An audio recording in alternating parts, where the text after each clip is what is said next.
Assalamualaikum warahmatullahi taala wabarakatuh.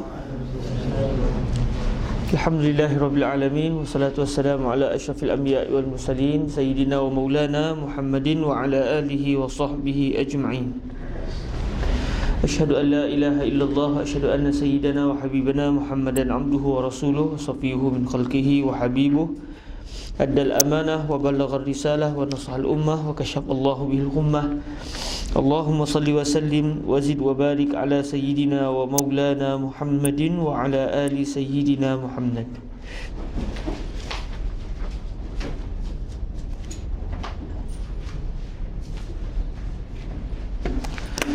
Amma ba'd, alhamdulillah, kita bersyukur pada Allah SWT dengan izin daripada Allah kita dapat bertemu pada pagi ini. Dan semoga Allah SWT menjadikan apa yang kita lakukan ini diberkati Allah dan menggembirakan hati baginda Nabi SAW, serta menggembirakan hati pengarang kitab Syekh Muhammad Idris bin Abdul Rauf Al-Marbawi di barzakh beliau. Alhamdulillah, syukur pada Allah, maknanya sikit-sikit kita dah banyak masalah, hampir 300 masalah kita baca. Jadi semoga Allah rezekikan kita untuk kuasai kitab ini dan menjadi satu mukaddimah kepada usaha untuk berkhidmat bagi kitab ini, biiznillah, agar kitab ini tidak akan mati. Bahkan kita nak kitab Melayu ni berterusan dibaca daripada generasi ke generasi, sebagaimana kitab-kitab para ulama kita daripada bangsa Arab. Baik, sebelum kita masuk pada masalah babun fi karahiyati raddis salam, fi karahiyati raddis salam ghairu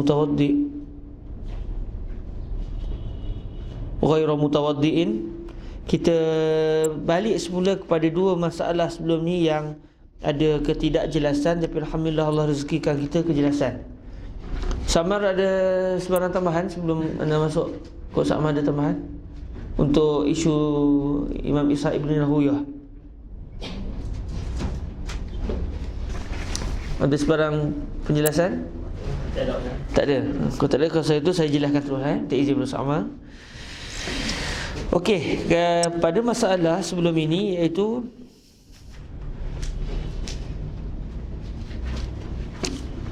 pada masalah 327, pada masalah 327 sebelum ini, pada zahir ucapan Imam Ishaq ibn Rahuyah ataupun Rahawai,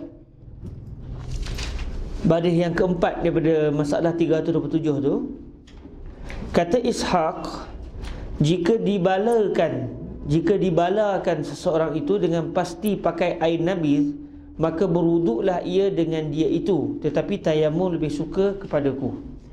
Bila kita murajaah balik kitab-kitab yang menceritakan pandangan Syekh Ishaq ibn Rahuyah dari segi masalah fiqhnya dalam masalah nabiz, beliau berpendapat sekiranya seseorang tu dah tak ada air lain dah, melainkan hanya air nabiz, maka hendaklah dia berwuduk dengan air nabiz tersebut, sah wuduknya. Okey, itu pendapat Syekh Ishaq ibn Rahuyah.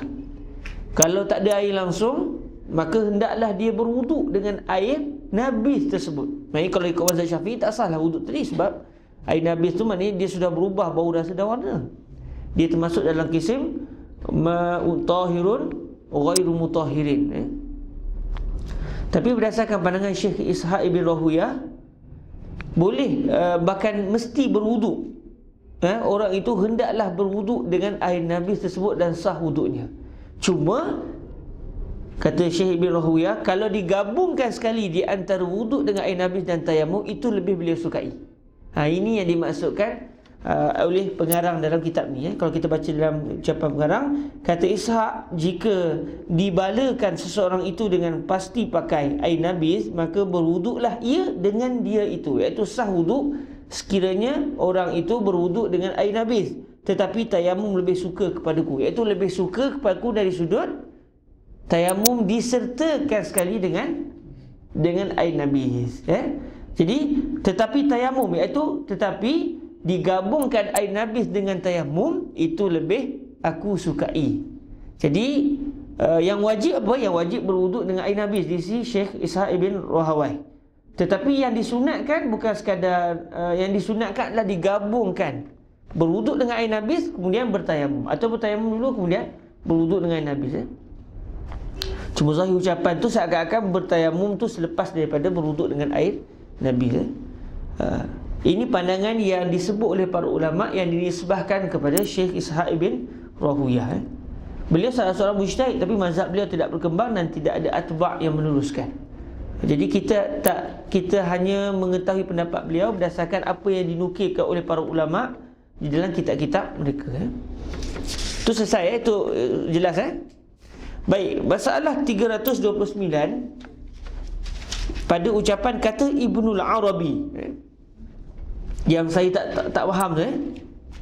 Alhamdulillah, terima kasih pada Ustaz Hakim.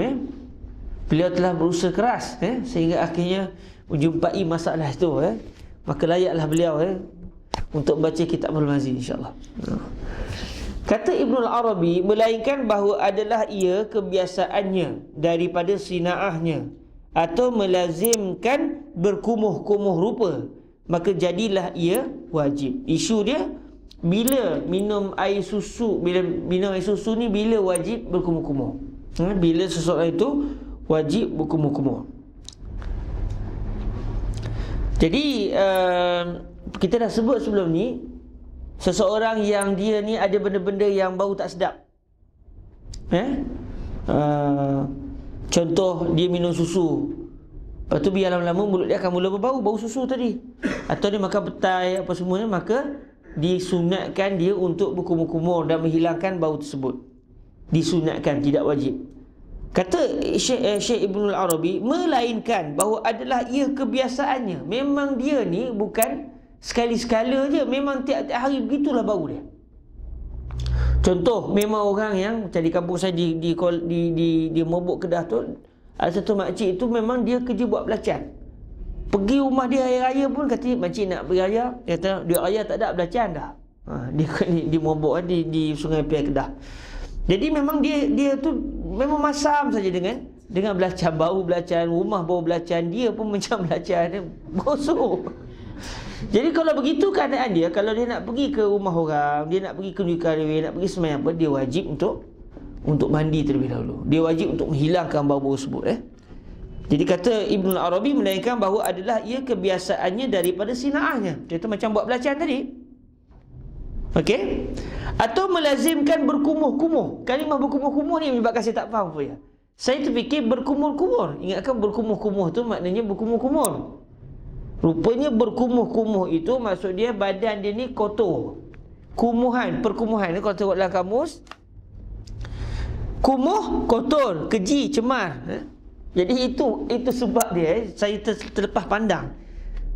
Kita jangan guna kalimah kumuh ni. Awak ni kumuh betul tak ada Jadi saya tengok berkumuh-kumuh tu teringat kalimah berkumur-kumur tu. Apa kaitan berkumur-kumur? Berkumur-kumur rupa macam mana tu tak faham. Rupanya maknanya dia tu kotor badan dia. Dia main benda kotor Dia kerja dia tu kerja dengan benda-benda yang kotor benda-benda yang bersih tapi kotor lah walaupun tidak najis. Macam kes tadi, belacan tadi main badan dia bau belacan semua ni, maka ketika itu jadilah ia wajib, iaitu menghilangkan bau-bau tersebut. Kata Ibnul Arabi, dan keluar daripada sidang perkumpulan orang-orang kerana sebabnya itu fardu, seperti orang yang makan bawang putih atau bawang besar juga, dan seperti orang kerja tebu dan gula yang tiada belekangan dengan tempat kerja itu juga, kerana bau diri seseorang demikian memukul kepada orang yang sama-sama duduk dengannya sebagai menjadi orang-orang ketik dan benci menciumnya. Jadi kalau dia dalam keadaan kotor begitu, dalam keadaan berbau tidak harum begitu, masuk dalam kumpulan orang, jadi menyebabkan orang jadi tak senang. Baik, itu selesai. Itu masalah yang kita tak jelas sebelum ni. Jadi berkumuh-kumuh tu maksud dia adalah orang yang dia itu badannya berbau kotor Okey. Tu kita sebut bahan kumuhan kalau dalam bahasa sains kumuhan dulu dalam belajar sains dulu. Baik, sudah 8.30, alhamdulillah, kita berhenti setakat ini dahulu insya-Allah. Mari kita baca satu masalah kalau boleh. Tapi dah 8.30, mungkin sahabat ada kuliah Kalau begitu kita berhenti setakat ini dahulu, insya-Allah minggu depan, esoknya insya-Allah ada rezeki kita akan masuk pada bab fi karahiyati raddi salam ghair mutawaddi. Mohon maaf, ingatkan sempat baca sikit rupanya tak sempat. Kita huraikan benda yang tak jelas sebelum ni. Alhamdulillah, dia ada rezeki, besok kita akan masuk kepada perbahasan yang seterusnya.